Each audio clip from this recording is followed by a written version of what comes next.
तो दोस्तों आज की वीडियो में हम डिस्कस करने वाले हैं construction and working of Babcock and Wilcox boiler. पहले हम कंस्ट्रक्शन के बारे में डिस्कस करेंगे और बाद में डिस्कस करेंगे वर्किंग के बारे में। तो पहले डिस्कस करते हैं what are the important component of this Babcock and Wilcox boiler as well as its function, और बाद में डिस्कस करेंगे वर्किंग के बारे में। तो first important components of this Babcock and Wilcox boiler become the drum. Okay, so this is the drum that is always in horizontal position. So position of that drum is horizontal, and 1/2 portion of this drum filled by the water and remaining portion covered by the steam. So this one next component, safety wall. Okay, so this is the safety wall, and that safety wall always fitted over this drum, boiler drum. What is the function of this safety wall? That safety wall maintain desired pressure of steam inside this drum. If in case steam pressure increases beyond the safe limit, that time the steam wall open and exhaust some quantity of steam to the atmosphere. Okay, again close as pressures drop below the safe limit. Okay, so next another component become anti-priming pipe. This is the anti-priming pipe, and that connected to inlet pipe of superheater. Okay, so this anti-priming pipe separate the water particle and steam particle and supply only saturated steam to this superheater. Okay, so this anti-priming pipe separate the steam particle and water particle. Next component become steam stop wall. This is the steam stop wall. So this steam stop wall just regulate the quantity of steam as per requirement. That means control the quantity of steam from this boiler drum to the application. This manhole provided for the maintenance purpose. Important component of this boiler become a chimney. So this is the chimney, and with help of the chimney, burn gases from these combustion chambers are exhausted to the atmosphere. As we remove the gases from this combustion chamber, this one create this space for the fresh charges. Next important component become superheater. Okay, so this is the superheater, and that superheater convert the saturated steam into superheated steam, because most of applications are required the superheated steam, and that created in a superheater. Next important component become water tubes. All these are the water tube. So these water tubes are having angle of inclination with respect to horizontal.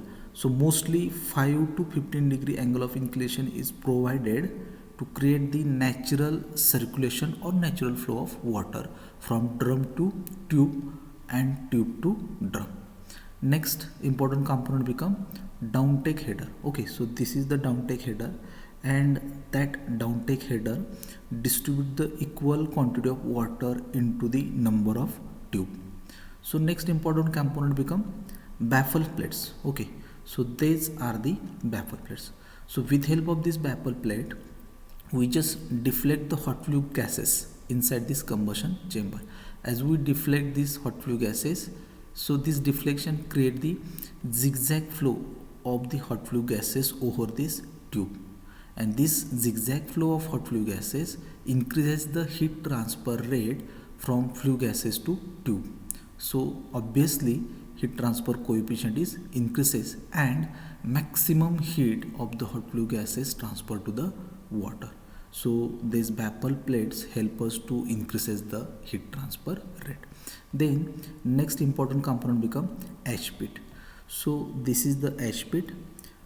Ash pit always located below the grate. Over this ash pit, ash is collected during burning of solid fuel. Okay, so over this ash pit, ash is collected during burning of solid fuel. Next important component become grate. So this is the grate. This always made in form of wire mesh plates. Okay, over this grate, any type of solid fuel is feeded for the burning purpose. Okay, so this is the platform for the burning of solid fuel. Next important component, uptake header. So this is the uptake header. Inside this uptake header, water from different tubes is collected and again supplied back to the drum. Next one, feed check wall. Okay, so this is the feed check wall. Through this feed check wall, water is supplied to the boiler drum, and also this one avoid the backflow of the water from drum to pump whenever it fails. Next important component become water level indicator. Okay, so this is the water level indicator, and that water level indicator indicate the level of water inside this drum. And last important component of this boiler, pressure gauge. Okay, so this is the pressure gauge having particular unit like as kg per centimeter square, pascal or bar, and this one indicate the pressure of steam which is stored inside the drum. Now we are going to discussing the working of Babcock and Wilcox boiler. Okay, so first of all, any type of solid fuel is fed or supplied over these great plates with help of feeding mechanism, and at the same time fresh air is taken from the atmosphere. So here mixture of air and solid fuel is ignited with help of igniter. As we burn this mixture, large amount of hot flue gases are generated, and that hot flue gases are flowing in a upward direction, again deflected in a downward direction because of this baffle plate. Again these are deflected in a upward direction because of this baffle plate. So continuously these hot flue gases are flowing in a zigzag pattern over this tube. As the gases are flowing over this tube, heat of the hot flue gases is transferred to the water which is flowing through this water tube. So here heat of the hot flue gases is transferred to the water, causes it get heated. As the water heated, its lose its density, and that one flowing in a upward direction. So heated water lose its density, causes this one flowing toward the drum, and again water from the drum is flowing toward the tube.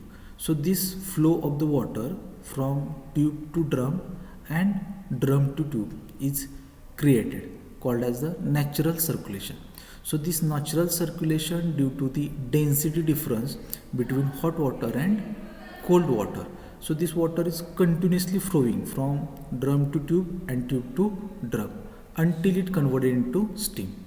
So here generated steam is stored over the space of water, and this one become the saturated steam. But in number of application we require the superheated steam. That's why this saturated steam again supplied to this superheater through this anti-priming pipe, which one separate the water and steam. So here only saturated steam is flowing through this superheater tube. Those are located in a combustion chamber.